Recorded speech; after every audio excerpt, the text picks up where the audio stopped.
निगम कल्प तरोर्गलितं फलं सुखमुखादमृतद्रव संयुतं पिबत भागवतं रसमालयं मुहुर्हो रसिका भुवि भावुका। निगम कल्पतरोर्गलितं फलम सुखमुखादमृतद्रव संयुतम। ये तीसरा मंगलाचरण है भागवत जी का। निगम कहते हैं वेद को। वेद रूपी कल्प वृक्ष का पका हुआ फल है श्रीमद् भागवत। और कैसा फल है? जिसमें ना छिलका है ना गुठली है, रस ही रस है। रसमालयम। छिलका गुठली से अभिप्राय क्या होता है? छिलका और गुठली फेंक दिए जाते हैं, त्याज्य वस्तु है। श्रीमद् भागवत में एक भाव भी ऐसा नहीं है जो केवल कहने और सुनने तक ही सीमित रखना है, जीवन में उतारना नहीं। सब कुछ ग्रहण करने योग्य है। छिलका गुठली नहीं है, रस युक्त फल है। अद्भुत, ऐसा फल है ही नहीं संसार में। और पिबत भागवतम रसमालयम। भागवत की कथा को सुनने की आज्ञा नहीं है, पीने की आज्ञा है। मैं कथाओं में कहा करता हूं कि हमको कान ठाकुर जी ने दिए, सुनने वाली सामग्री भीतर है। ये बाहर की सामग्री क्यों बनाई है? ये बाहर की सामग्री बनाई, और बनाई भी तो ये पुट आकार यानी कि कटोरी के आकार में क्यों बनाई है? कटोरी का अभिप्राय होता है उसमें रस युक्त करके उसको पिया जाता है, उसको धारण किया जाता है। और इसमें अमरस भर दोगे तो फिर सर्वनाश हो जाएगा। जय हो। आओ महाराज जी, प्रणाम। परम सौभाग्य हमारे मध्य श्री अनंत दास जी महाराज, पूज्य महाराज जी पधारे हैं।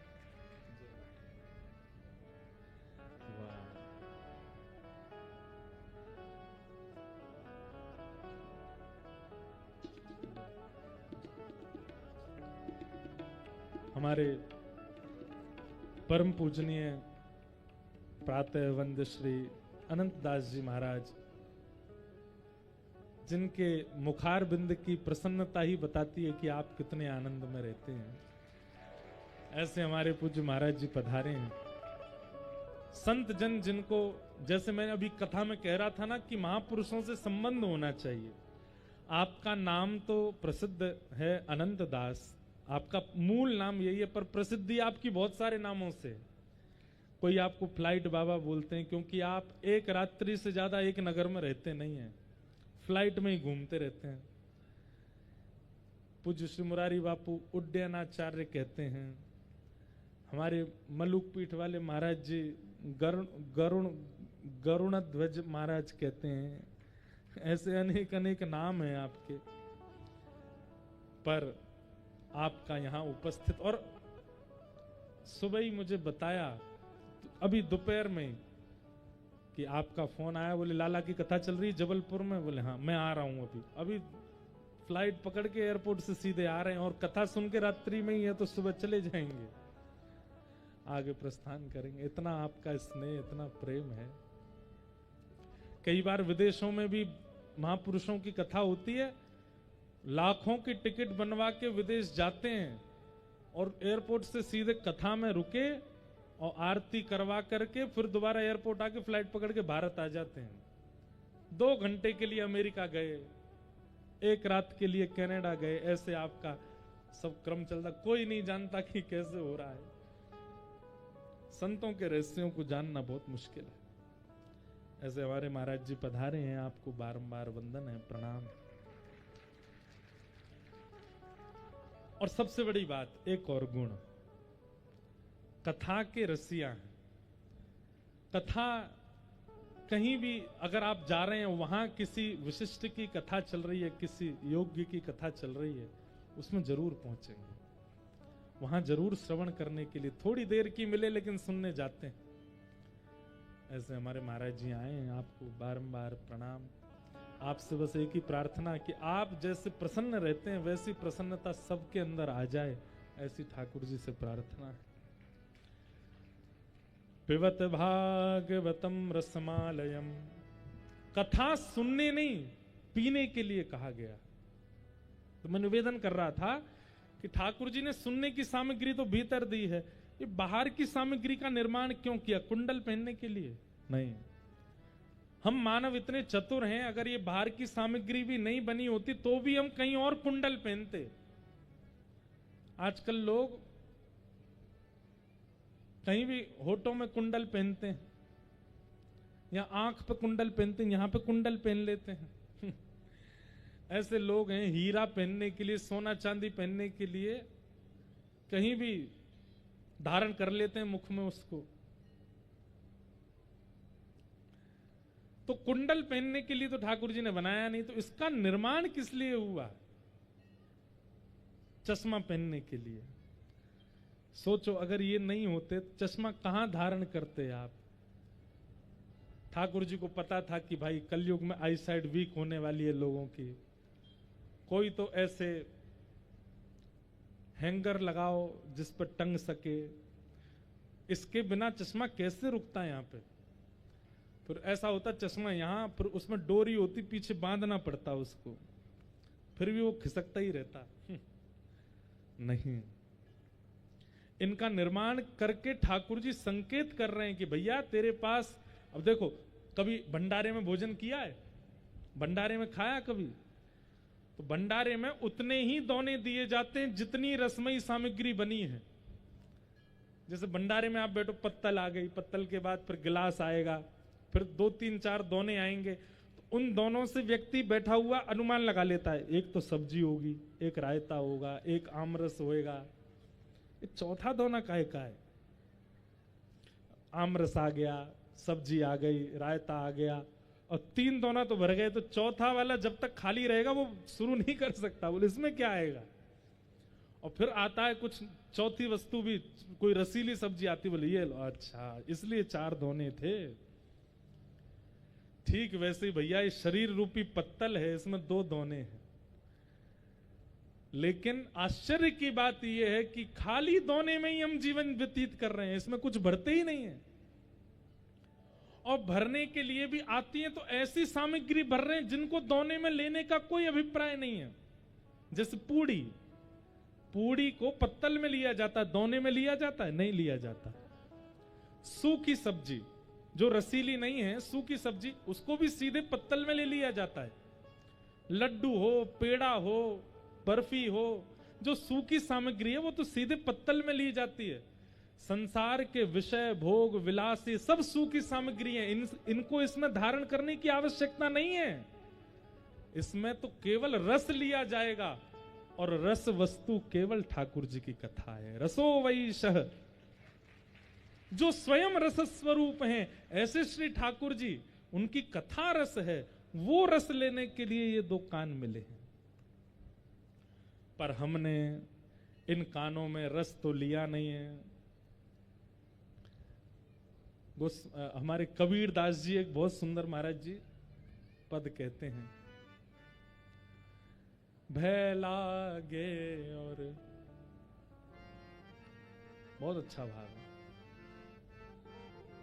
भय लागे और हंसी आवे, अजब जमाना आया रे, बह लागे। गाइए। हंसी आवे, अजब जमाना आया रे, भय लागे और हंसी आवे, अजब जमाना आया रे,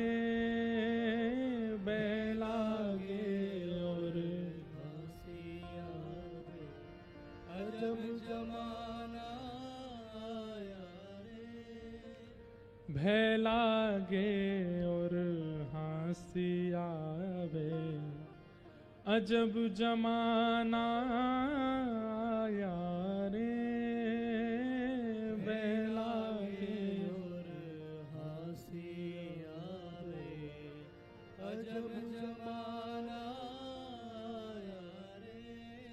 कबीरदास जी कहते हैं, इतना विचित्र समय आ गया है भैया हमको तो भय लगता है संसार के लोगों को देख करके।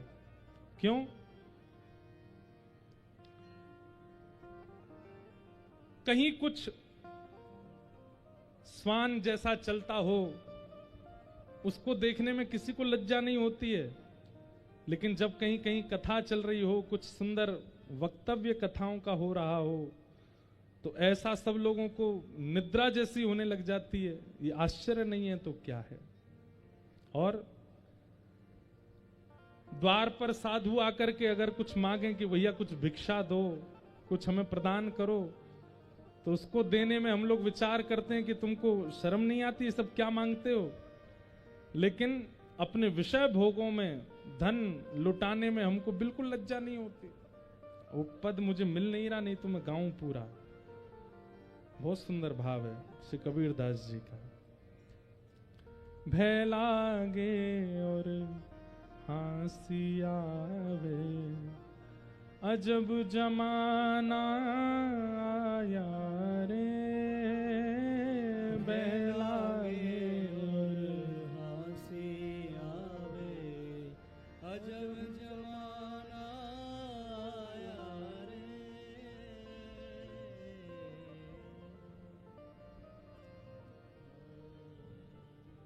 कथा रस है, इस रस को कर्ण पुटों में भर भर के पियो। और पियो कैसे?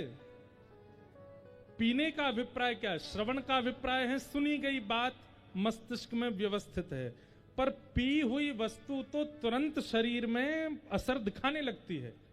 जैसे बहुत गर्मी पड़ रही है, ठंडा पानी पियो, पानी पीते ही शांति हो जाती है, शीतलता आ जाती है। मतलब पी हुई वस्तु का रिएक्शन तुरंत होता है। सुनी हुई बात का रिएक्शन कई बार 3-4 दिन बाद होता है, पर पी हुई वस्तु का रिएक्शन तो तुरंत होता है। हम लोग क्या करते हैं? सत्संग, कथा, वार्ता इनको सुनते हैं, इसलिए इनका असर नहीं होता। सुनने का विषय नहीं, पीने का असर घर जाकर के, घर जाने तक भी प्रतीक्षा मत कीजिए। असर कहां हो? बोले कथा में सुनते सुनते असर होने लग जाए।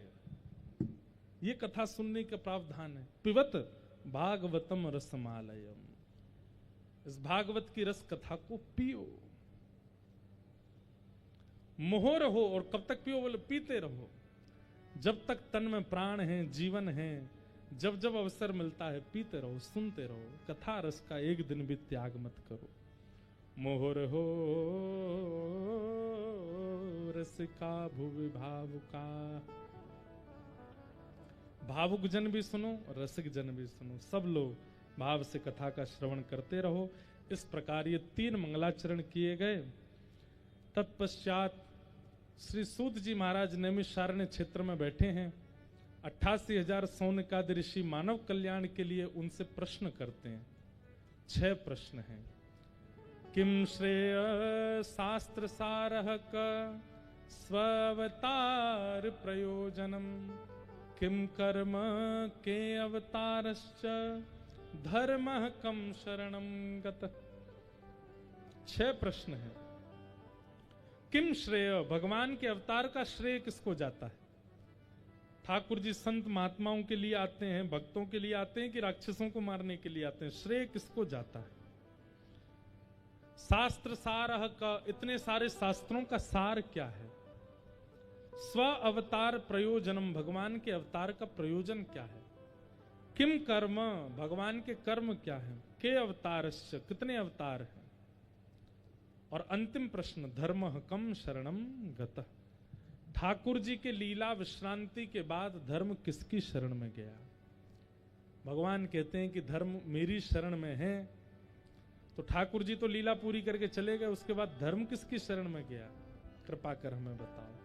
इन 6 प्रश्नों में ही अब कथा चलेगी। सूत जी महाराज एक एक प्रश्न का प्रावधान करते हुए उत्तर देंगे।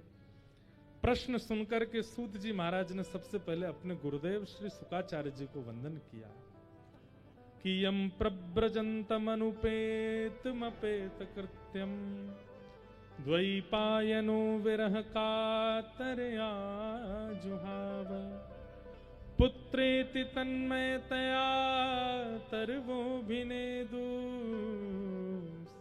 तं सर्वभूतहृदयं मुनिमानतोऽस्मि। बोलो सुखदेव जी महाराज की। अभी कुछ दिन पहले ही श्री सुखदेव जी महाराज का मंगल प्रादुर्भाव दिवस निकल के गया, जिनकी कृपा से भागवत जी ऐसी रसयुक्त होकर के हम आप सबको प्राप्त हुई। ऐसे सुखदेव जी को वंदन करते हैं श्री सूत जी महाराज, और अपने गुरुदेव को प्रणाम करते हुए फिर यहां से कथा रस सुनाना प्रारंभ करते हैं। एक दो भाव हम सूत जी के कह दें और फिर कथा को विश्राम देंगे। कल पुनः अपने समय से कथा का प्रादुर्भाव करेंगे। मुनय साधु पृष्ठोऽयं भवद्भिर्लोकमङ्गलम् यत्कृतः कृष्ण संप्रश्नो येनात्मा सुप्रसीदति। हे महाराज, मैं आप लोगों के प्रश्न से बड़ा प्रसन्न हूं। क्यों? क्योंकि आपके प्रश्न में कृष्ण चर्चा समाहित है। आप लोगों का प्रश्न कोई ऐसा नहीं है कि जिसमें केवल व्यवहारिक बात कर दी जाए। आप लोगों के प्रश्न के उत्तर देने में मुझे कृष्ण के चरित्र को, कृष्ण लीला स्पर्श करने का सौभाग्य मिलेगा। इसलिए मैं आपके प्रश्नों के प्रति बड़ी कृतज्ञता ज्ञापन करता हूं। प्रश्न कैसा होना चाहिए? पूछने वाले का कल्याण, सुनने वालों का कल्याण और बताने वाले का भी कल्याण हो, ऐसा प्रश्न हो। प्रश्न ऐसा नहीं होना चाहिए कि केवल सुनने वाले तक ही सीमित रहे और सब हो जाए उसी में ही। जितने लोग और बैठे हैं उनको भी कुछ प्राप्त हो, बताने वाले को भी कुछ प्राप्त हो, ऐसे प्रश्न जो होते हैं वो। और सबसे बड़ी बात, जिस प्रश्न में उत्तर देने वाले को ठाकुर जी का कोई ना कोई सार कहना ही पड़ेगा, वही प्रश्न उचित माना गया है। यहां पर सूत जी महाराज कह रहे हैं, इसलिए कभी भी किसी श्रेष्ठ जनों से यदि कोई प्रश्न करो तो ऐसा प्रश्न करो जिसमें कृष्ण लीला या कृष्ण भाव, कृष्ण चरित्र का कुछ संपुट लगे। जिस प्रश्न में केवल अपना कोई स्वार्थ सिद्ध होता है, ठाकुर जी की कोई लीला भाव प्रकट नहीं होती, ऐसा प्रश्न पूछने का कोई अभिप्राय नहीं है। एकांत में पूछ लीजिए, पर समाज व्यवहार में तो फिर ऐसा प्रश्न हो जिसमें कृष्ण लीला हो। आप लोगों ने जो प्रश्न किया उससे मैं बहुत प्रसन्न हूं, और तभी यहां से कहना प्रारंभ करते हैं। सवै पुंसाम परो धर्मो यतो भक्तिर अदोक्षजे अहैतुक्य प्रतिहता ययात्मा संप्रसीदति। सभी प्राणी मात्र का परम धर्म क्या है? ठाकुर जी में श्रद्धा रखना, ठाकुर जी में विश्वास रखना, ठाकुर जी में आस्था रखना, ये धर्म है। और ठाकुर जी से प्रेम करना, यही परम धर्म है। ठाकुर जी के प्रति प्रेम बुद्धि रखना, प्रेम भाव रखना, यही परम धर्म है। अहैतुक्य प्रतिहता ययात्मा संप्रसीदति। अहैतुकी भक्ति किसको कहते हैं? न विच्छिन्न होने वाली भक्ति। बहुत ध्यान से सुनिए, 5-10 मिनट और सुनो, फिर आप सब लोग प्रस्थान करना। हमें थोड़ा विलंब करने में, इसलिए हम जल्दी इसलिए कथा शुरू नहीं करते, हमें लगता गर्मी है, थोड़ा और ठंडा हो जाए। और विलंब करने में ये लगता है कि कोई दूर से आया होगा, बेचारा कैसे जाएगा। इसलिए दोनों विचार हैं। लेकिन एक बात और कह के फिर विश्राम करते हैं। एक बात सुनो, 3 धाराएं होती हैं। एक तो होती है जल धारा, एक होती है तैल धारा, और एक होती है मधु धारा। आप कभी जल को धारा में जब युक्त करेंगे तो जितना आप पृथ्वी के समीप हो उतनी धारा अच्छी, लेकिन जैसे जैसे दूर दूर होते चले जाओगे धारा कटती चली जाएगी। हम लोगों की भक्ति ऐसी है, हम ठाकुर जी की कथा में हैं, मंदिर में हैं, धाम में हैं, तो हमारा प्रेम बढ़ता है। लेकिन जैसे ही दोबारा संसार में आते हैं वो विच्छिन्न हो जाती है भक्ति। कुछ लोगों की इससे श्रेष्ठ होती है। कैसी? तैल धारा। तेल धारा कैसी होती है? जल धारा थोड़े ऊपर करने पर कटने लगती है, पर तेल धारा जल धारा से भी ज्यादा ऊपर तक चली जाती है और वो कटती नहीं है। कई लोगों की भक्ति कैसी होती है? 7 दिन कथा सुनी तो भक्ति प्रेम चित्त में प्रकट हुआ, लेकिन 7 दिन का असर करीब 6-7 महीने तक रहा, लेकिन 1 साल 1.5 साल बाद फिर से वो छूटने लगी, कटने लगी। यह है तैल धारा। लेकिन कई लोगों की होती है मधु धारा। मधु यानी कि शहद। शहद की धारा कैसी होती है? वो एक बार जब आएगी तो इतने वेग से आती है और जैसे ही गिरती है फिर उसको दूर तक खींचते रहो। अगर असली शहद होगा तो लंबे दूरी तक भी ले जाओगे तो वो उसकी धारा जो है, आपकी धारा भले ही छूट जाए लेकिन उसका जो तार है वो लंबा खिंचता ही रहता है। इसे कहते हैं मधु धारावत। और मधु धारावत को ही कहते हैं अहेतुकी भक्ति। हम लोगों की भक्ति कैसी? जल या तेल जैसी। लेकिन मीराबाई की भक्ति कैसी? मधु जैसी। तुलसीदास जी की भक्ति कैसी है? मधु धारावत। विल्लु मंगल जी की भक्ति कैसी है? मधु धारावत। जनाबाई की भक्ति कैसी? मधु धारावत। आद्य गुरु शंकराचार्य की भक्ति कैसी? मधु धारावत। हम लोगों की कैसी है? जल धारावत। तो ये जल धारा मधु धारा में कैसे परिवर्तित होगी? बोले भैया, जब मधुमक्खी जल के ऊपर, पुष्प के ऊपर, गंदगी में, मिट्टी में, जहां पर भी जाकर के बैठती है और वहां से किसी कण को उठाती है, मधुमक्खी गंदगी से भी कण उठाती है और उसको योग्य बना देती है मधु के रूप में, ले जाकर के जैसे छत्ते में पिरोती है वो मधु बन जाता है। इसीलिए मधुनि लिल्लु रशेष रश, श्रीमद् भागवत की वेद स्तुति में कहते हैं मधुनि लिल्लु रशेष रश। जल धारा को मधु में परिवर्तित होने के लिए क्या करना पड़ेगा? बोले प्रतीक्षा करो कि कोई मधु उड़ता उड़ता आवे और आपके तत्व को सींच करके जाके उस छत्ते में प्रवहित करे। ये मधुमक्खी कौन है? गुरु हैं, ये आचार्य हैं। ये किसी दिन आएंगे और आकर के आपके भाव को लेकर के जाएंगे और सुंदर भक्ति रूपी उस छत्ते में घोल करके आपको मधु बना देंगे। और जैसी मधु बन करके फिर ठाकुर जी के ऊपर जब गिरोगे, कितना भी दूर खींचता जाए आपका वह तार तम में टूटेगा नहीं। इसको अहेतुकी भक्ति कहते हैं। अहेतुक्य प्रतिहता ययात्मा संप्रशीद। इसलिए भैया हमारा उद्देश्य क्या है? भक्ति करना उद्देश्य नहीं है, अहेतुकी भक्ति। फिर चाहे बेटे को कुछ हो जाए, चाहे पत्नी को कुछ हो जाए, चाहे जीवन में कितने संकट आ जाएं, पर आपका जो प्रेम ठाकुर जी से वो टूटे ना, उसको कहते हैं अहेतुकी भक्ति। हमारा प्रेम कैसा पता है? मंदिर गए और दर्शन करके बाहर निकले, सिड्डी पे पाम रिपट गया, फ्रैक्चर हो गया। आज से इन हनुमान जी के पास नहीं जाएंगे, ये तो फ्रैक्चर कर देते हैं। एक बालक मुझे मिला, बोलता मैं गंगा जी नहीं स्नान नहीं करता, हरिद्वार का बालक। मैंने कहा क्यों? मैं बचपन में अपनी दादी के साथ जाता था।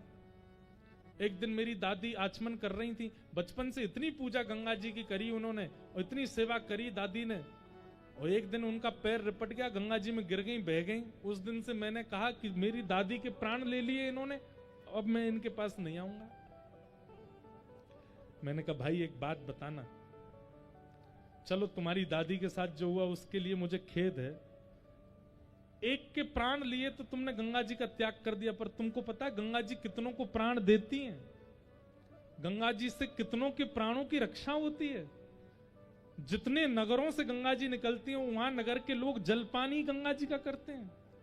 और चलो हम मानवों की चिंता करते हैं तो जलाशय में कितने प्राण हैं, कितनी मछली, कछुआ, मगरमच्छ आदि सब भीतर, उनके प्राण, उनकी रक्षा तो गंगा जी से हो रही है। मैंने कहा एक के प्राण हरण कर लिए क्योंकि वो एक अपना था, इसलिए गंगा जी आपको उचित नहीं लगती? और मैंने कहा करोड़ों को जो वो जीवन दान देती हैं उसका क्या? उस दिन उसकी सोच में थोड़ी बात आई, बोले कि नहीं मैं तो स्वार्थी हो गया था। मैंने कहा स्वार्थी नहीं, जाओ गंगा जी का स्नान करो। अहेतुक के भक्ति का मतलब ये नहीं कि जैसे तुम चाहो वैसे ठाकुर जी करें। कभी कभी ठाकुर जी की इच्छा हो जाएगी, आपको अगर सिर के बल गिरेंगे तो भी आपकी भक्ति नष्ट नहीं होनी चाहिए, तो भी वो प्रेम वो भाव वैसा ही बना रहना चाहिए ठाकुर जी के। इसको कहते हैं अहेतुकी भक्ति।